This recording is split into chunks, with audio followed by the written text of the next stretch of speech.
And so when we say perpetuity, we're really talking about a financial perpetuity here.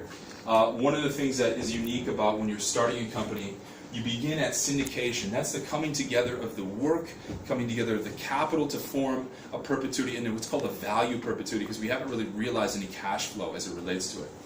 So that's why we see PMT right here. PMT, like on your calculators, if we have a financial calculator, we're going to see a PMT button, and that's associated with payment. That's getting to our first cash flow. That's going to be our first cash flow there. Related to Job Shop, we have PMT1, PMT2. This is where the company transitions from just a startup coming together of resources into sort of what's beginning to look like almost a durable cash flow stream.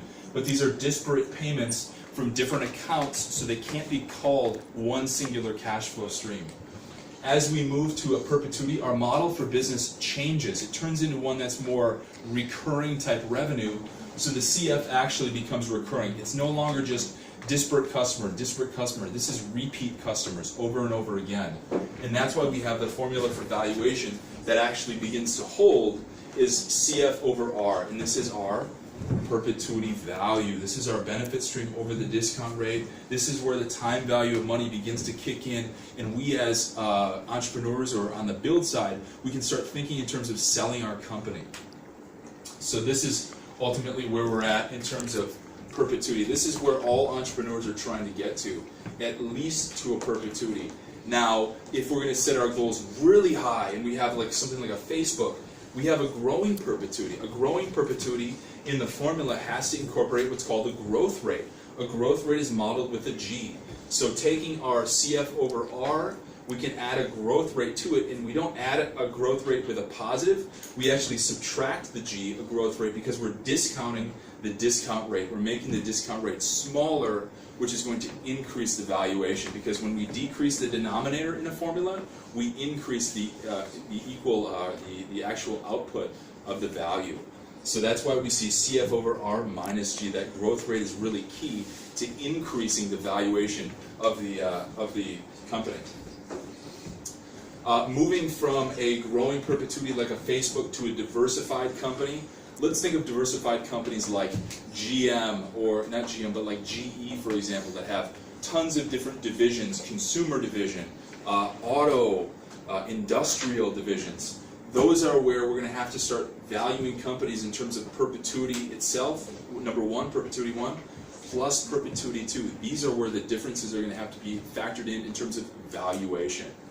So those are the phases of the perpetuity. We're now going to move on to looking at the different valuation methodologies that are used in investment banking. This is going to be really fast, but I want you guys to keep up if you can, because we have a limited amount of time here today.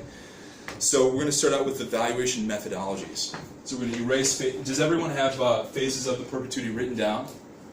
Okay. Okay. Great. Public company valuation. The next one is called comp companies. The third is precedent transactions. And then the fourth is discounted cash flow. So we're going to model these on the chalkboard here so everyone can see them and everyone can write them down. This is super important stuff for understanding the nature of capitalism. What drives capitalism? Valuation and transactions. That's what drives capitalism. To derive the total enterprise value for a company are actually taking off the balance sheet. So this is what BS means. BS means balance sheet. Let's all write this formula down. This is one that I really want you guys to take away. Public company valuation, for example, Facebook, for example, some of the other larger companies that are trading on different stock exchanges. We're going to take their market value of equity that we calculate as being the share price times the fully diluted shares outstanding. And that's what's going to be the market value of equity. Plus, we're going to add the value of their debt from the balance sheet. Plus, we're going to add the value of preferred from the balance sheet if they have any.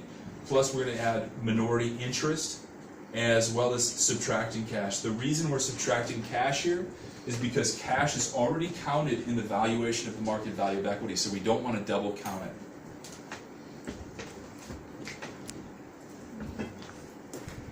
And so now we're going to, if everyone has already written this down, I'll give you maybe just a minute more to write this down. We're always asking the question, what is the true cash flow of the company? And this proxy for cash flow that we're getting to is called EBITDA. earnings before interest, taxes, depreciation, and amortization. That is the key that we're trying to get to. What is the EBITDA of the company? Build side is trying to determine this. Buy side, sell side. That's why we do accounting earnings analysis. That's why CPAs come in and analyze the books for a given company, is because they're trying to determine what is the true EBITDA or cash flow of the company. And this is the one that investment bankers, if you're in investment banking, like you guys want to be in the future, you speak in terms of EBITDA. What is EBITDA? So that is what you're going to be. So it's not EBITDA, it's EBITDA. That's how we're going to say it. Say it out loud. Everybody say it out loud. EBITDA. Okay, perfect. Now you're investment bankers. Congratulations. So we're going to move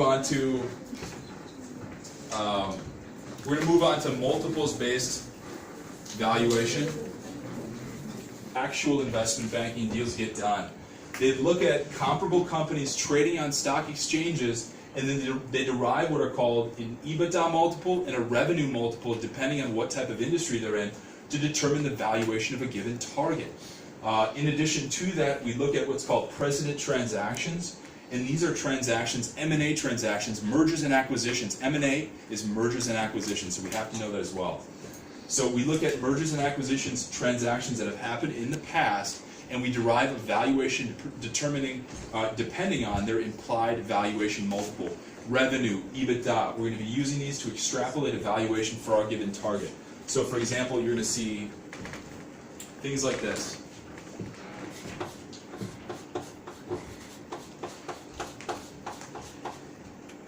Times EBITDA, times revenue.